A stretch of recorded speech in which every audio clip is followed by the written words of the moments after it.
Hello everyone. Today I am going to tell you how you can talk about regrets. Regrets ante enti? Regrets ante telugulo పశ్చాత్తాపం అంటాం.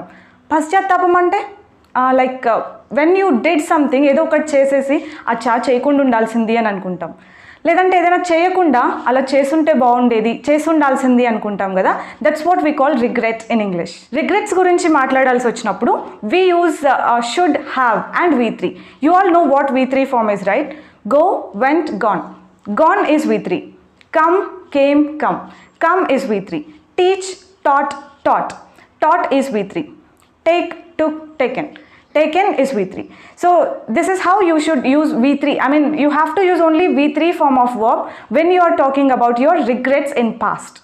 You can easily understand the concept if I tell you some examples. Let me tell you some examples using it. If you want to say, నేను అన్నం తినలేదు, lunch చేయలేదు, evening బయటకు వెళ్ళాం, ఆకలిస్తుంది, నేను లంచ్ చేసి ఉండాల్సింది అని నా గురించి నేనే రిగ్రెట్ ఫీల్ అవుతాను. అప్పుడు I say I should have eaten lunch అని అంటాం. అంటే నేను లంచ్ చేసి ఉండాల్సింది. I should have eaten lunch. See I'm using the verb V3 here. And బాగా ఎక్కువ తినేసాను, తినకుండా ఉండాల్సిందంతా అని రిగ్రెట్ ఫీల్ అవ్వాలంటే అంటే నా గురించి నేనే చెప్తున్నా, I shouldn't have eaten so much. నేను ఎక్కువ తినకుండా ఉండాల్సింది. What do you understand by this? Regret అంటే ఏమర్థమైంది చెప్పండి? పాస్ట్లో చేసేసిన పనులు చేయకుండా ఉండాల్సింది అని అనుకోవడం, అలాగే చేయకుండా ఉండాల్సిన పనులు చేసి ఉండాల్సింది అని అనుకోవడం. Let me tell you another example. నేను స్టూడెంట్స్ మీద అరిచేసాను అనుకోండి, మళ్ళీ నేను రిగ్రెట్ ఫీల్ అవుతాను అనమాట. అరే I shouldn't have shouted at them, అంటే అరవకుండా ఉండాల్సింది అని. పనిష్మెంట్ ఇచ్చి అరే I shouldn't have punished them, punish చేయకుండా ఉండాల్సింది అని రిగ్రెట్ ఫీల్ అవుతాం. ఎవరితో అయినా గొడవ పడిన తర్వాత we feel regret about it. అచ్చా అనవసరంగా గొడవ పడ్డాం, గొడవ పడకుండా ఉండాల్సింది. We shouldn't have fought with them. See we should definitely use V3 fought అని అంటాం. కోచింగ్ తీసుకొని ఉండాల్సింది. You should have taken coaching. ఎదుటి వాళ్ళకు కూడా చెప్పొచ్చు. We should not be talking about only I you అనే కాదు, any pronoun can be used. She, he, they. వాళ్ళు వచ్చి ఉండాల్సింది అనాలంటే they should have come. C come is V3. వెళ్ళుండాల్సింది వాళ్ళు. They should have gone.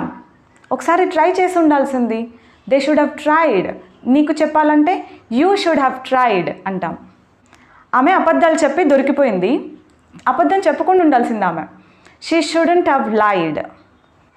Do you want some more examples? Here they are. నువ్వు డబ్బులు వేస్ట్ చేయకుండా ఉండాల్సింది.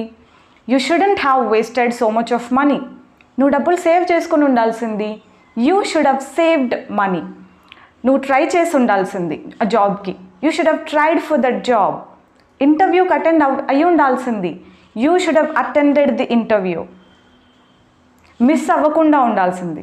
You shouldn't have missed it. And this is how exactly you talk about regrets in English. అవి బాగా గుర్తుండాలి అని అంటే try using them in your conversation. Daily లైఫ్లో యూజ్ చేస్తూ ఉండండి. You just have to change the verb form.